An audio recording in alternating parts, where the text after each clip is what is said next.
ॐ नमो भगवते वासुदेवाय। श्रीमद्भागवत महापुराणं पञ्चमः स्कन्धः। अथ प्रथमोऽध्यायः। राजोवाच। प्रियव्रतो भागवतः आत्मा रामः कथं मुने गृहे रमत यन्मूलः कर्मबन्धः पराभवः न नूनं मुक्तसङ्गानां तादृशानां द्विजर्षभ गृहे स्वभिनिवेशोऽयं पुंसां भवितुमर्हति महतां खलु विप्रर्षे उत्तमश्लोकपादयोः छाया निर्वृतचित्तानां न कुटुम्बे स्पृहा मतिः संशयोऽयं महान् ब्रह्मन् दारागारसुतादिषु सक्तस्य यत्सिद्धिरभूत् कृष्णे च मतिरच्युता। श्रीशुक उवाच। बाढमुक्तं भगवत उत्तमश्लोकस्य श्रीमच्चरणारविन्दमकरन्दर्श आवेशितचेतसो भागवत परमहंसदयितकथां किञ्चिदन्तराय विहतां स्वां शिवतमां पदवीं न प्रायेण हिन्वन्ति यर्हि वावहो राजन् स राजपुत्रः प्रियव्रतः परमभागवतो नारदस्य चरणोपसेवयाञ्जशावगत परमार्थसतत्वो ब्रह्मसत्रेण दीक्षिष्यमानो वनितलपरिपालनायां नाथप्रवरगुणगणैकान्तभाजनतया स्वपित्रोपामन्त्रितो भगवती वासुदेव एवाव्यवधान समाधियोगेन समावेशित सकलकारकक्रियाकलापो नैवाभ्यनन्दद्यद्यपि तदप्रत्याम्नातव्यं तदधिकरन् आत्मनोऽन्यस्मादसतोऽपि पराभवमन्वीक्षमाणः अथः भगवानादिदेव एतस्य गुणविसर्गस्य परिबृंहणानुध्यानव्यवसितसकलजगदभिप्राय आत्मयो निरखिलनिगमनिजगन परिवेष्टितः स्वभवनादवततार स तत्र तत्र गगनतल उडुपतिरिव विमानावलिभिरनुपथममरपरिवृढैरभिपूज्यमानः पथि पथि च वरूथशः सिद्धगन्धर्व साध्यचारणमुनिगणैरुपगीयमानो गन्धमादनद्रोणीमवभासयन्नुपससर्प तत्र हो वा एनं देवर्षिरहंसयानेन पितरं भगवन्तं हिरण्यगर्भमुपलभमानः सहसैवोत्थायार्हणेन सह पिता पुत्राभ्यामवहिताञ्जलिरुपतस्थे भगवानपि भारत तदुपनीतार्हणः सूक्तवाकेनातितरामुदितगुणगणावतारसुजयः प्रियव्रतमादिपुरुषस्तं सदयः सावलोक इति होवाच। श्रीभगवानुवाच। निबोधता तेदमृतं ब्रवीमि मा सूयितुं देवमर्हस्य प्रमेयं वयं भवस्ते तत एष महर्षिर्वहाम सर्वे विवसायस्यदिष्टं न तस्य कश्चित् तपसा विद्यया वा न योगवीर्येण मनीषया वा नैवार्थधर्मैः परतः स्वतो वा कृतं विहन्तुं तनुभृद्विभूयात् भवाय नाशाय च कर्म कर्तुं शोकाय मोहाय सदा भयाय सुखाय दुःखाय च देहयोगमव्यक्तदिष्टं जनताङ्गधत्ते यद्वाचितन्त्याङ्गुनकर्मदामभिः सुदुस्तरैर्वत्स वयं सुयोजिताः सर्वे वहामो बलिमीश्वराय प्रोता न शिवा द्विपदे चतुष्पदः ईशाभिसृष्टं ह्यवरुन्महेङ्ग दुःखं सुखं वा गुणकर्मसङ्गात् आस्थाय तत्तद्यदयुङ्क्तनाथश्चक्षुष्मतान्धा इव नीयमानाः मुक्तोऽपि तावद्बिभ्रयात् स्वदेह मारब्धमश्नन्नभिमानशून्यः यथानुभूतं प्रतियातनिद्रः किन्त्वन्यदेहाय गुणान्न वृङ्क्ते भयं प्रमत्तस्य वनेष्वपि स्याद् यतः स आस्ते सह षट्सपत्नः जितेन्द्रियस्यात्मरतेर्बुधस्य गृहाश्रमः किन्नु करोत्यवद्यं यः षट्सपत्नान् विजिगीषमानो गृहेषु निर्विश्य यतेत पूर्वम् अत्येते दुर्गाश्रित ऊर्जितारीन् क्षीणेषु कामं विचरेद्विपश्चित् त्वं त्वब्जनाभाङ्घ्रिसरोजकोश दुर्गाश्रितो निर्जितषट्सपत्नः भुङ्क्ष्वेह भोगान् पुरुषातिदिष्टान् विमुक्तसङ्गः प्रकृतिं भजस्व। श्रीशुक उवाच इति समभिहितो महाभागवतो भगवतस्त्रिभुवन गुरोरनुशासनमात्मनो लघुतया वनत शिरोधरो बाढमिति स बहुमानमुवाह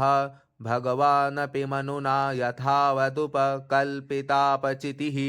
प्रियव्रत नारदयो रविशममभिसमीक्षमान योरात्मसमवस्थान मवाङ्मनसङ्क्षयमव्ययहृतं प्रवर्तयन्नगमत् मनुरपि परेणैवं प्रतिसन्धित मनोरथः सुरर्षिवरानुमतेनात्मज मखिलधरामण्डलस्थितिगुप्तया आस्थाप्य स्वयमतिविषमविषयविष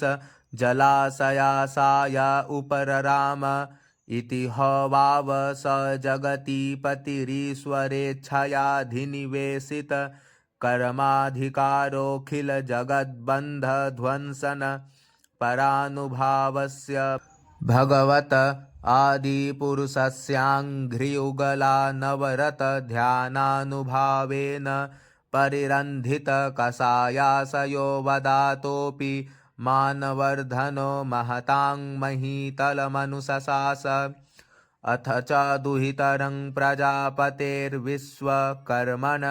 उपयेमे बर्हिस्मतीं नाम तस्यामुहवाव आत्मजानात्म समानशीलगुणकर्मरूप वीर्योदारान् दश भावयां बभूव कन्यां च यवीयसीमूर्जस्वतीं नाम आग्निध्रेध्मजिह्वयज्ञबाहुमहावीर हिरण्यरेतो घृतपृष्ठसवन मेधातिथिवीतिहोत्र कवय इति सर्व एवाग्निनामानः एतेषां कविर्महावीरः शवन इति त्रय आसन्नूर्ध्वरेतसस्त आत्मविद्यायामर्भभावादारभ्य कृतपरिचयाः पारमहंस्यमेवाश्रममभजन् तस्मिन्नु हवा उपशमशीलाः परमर्षयः सकलजीवनिकायावासस्य भगवतो वासुदेवस्य भीतानां शरणभूतस्य श्रीमच्चरणारविन्दाविरतस्मरणाविगलित परमभक्तियोगानुभावेन परिभावितान्तर्हृदयाधिगते भगवति सर्वेषां भूतानामात्मभूते प्रत्यगात्मन्येवात्मनस्तादात्म्यमविशेषेण समीयुः अन्यस्यामपि जायायां त्रयः पुत्रा आसन्नुत्तमस्तामशो रैवत इति मन्वन्तराधिपतयः एवमुपसमायनेषु स्वतनयेष्वथ जगतीपतिर्जगतीमर्बुदान्येकादश परिवत्सराणामव्याहताखिल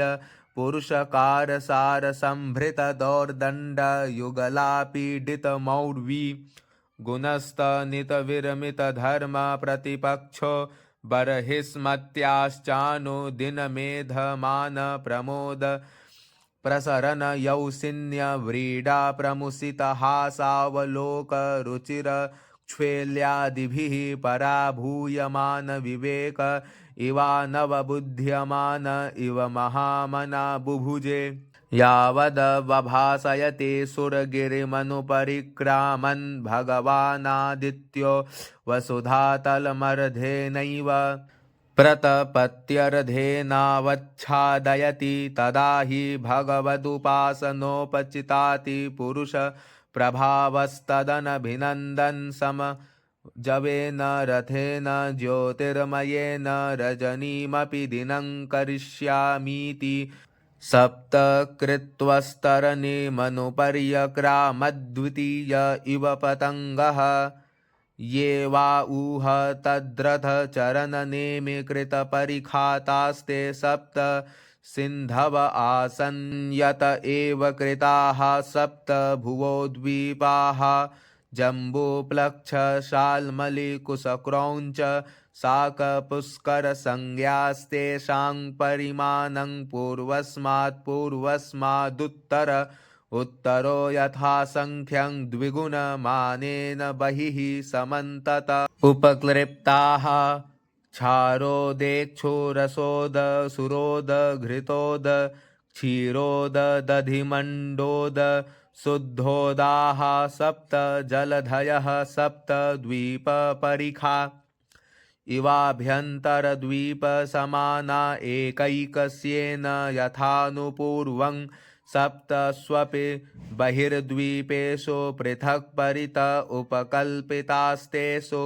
जम्ब्वादिषु बर्हिस्मतीपतिरनुव्रता नात्मजा नाग्निध्रेध्मजिह्व यज्ञबाहुहिरण्यरेतो घृत पृष्ठमेधातिथिवीतिहोत्र संज्ञान यथासङ्ख्येनैकैकस्मिन्नेकमेवाधिपतिं विदधे दुहितरं चोर्जस्वतीं नामोऽसनसे प्रायच्छद्यस्यामासीद्देवयानी नाम काव्यसुता नैवं विदः पुरुषकार उरुक्रमस्य पुंसां तदङ्घ्रिरजसा जितषड्गुणानां चित्रं विदुरविगतः सकृदाददीत यन्नामधेयमधुना स जहाति बन्धम् स एवं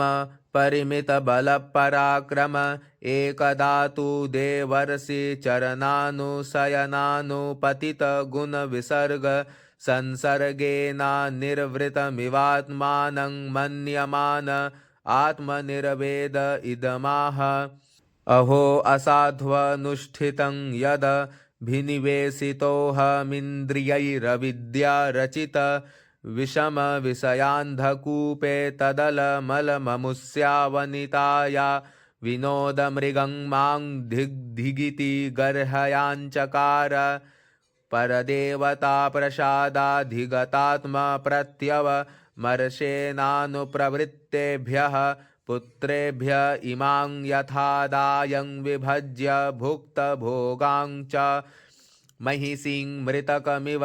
सह महाविभूतिमपहाय स्वयं निहितनिर्वेदो हृदि गृहीत हरिविहारानुभावो भगवतो नारदस्य पदवीं पुनरेवानुससार तस्य ह वा एते श्लोकाः प्रियव्रतकृतं कर्म को नु कुर्याद्विनेश्वरं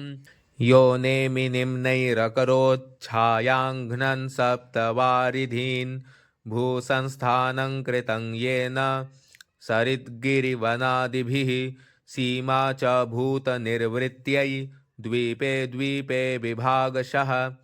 भौमं दिव्यं मानुषं च महित्वं कर्मयोगजं यश्चक्रे निर्यौपम्यं पुरुषानो जनप्रियः। ओम जय जय श्रीमद्भागवते महापुराणे पारमहंस्यां संहितायां पंचमस्कन्धे प्रियव्रत विजये प्रथमोत्सवः। श्रीकृष्णार्पणमस्तु।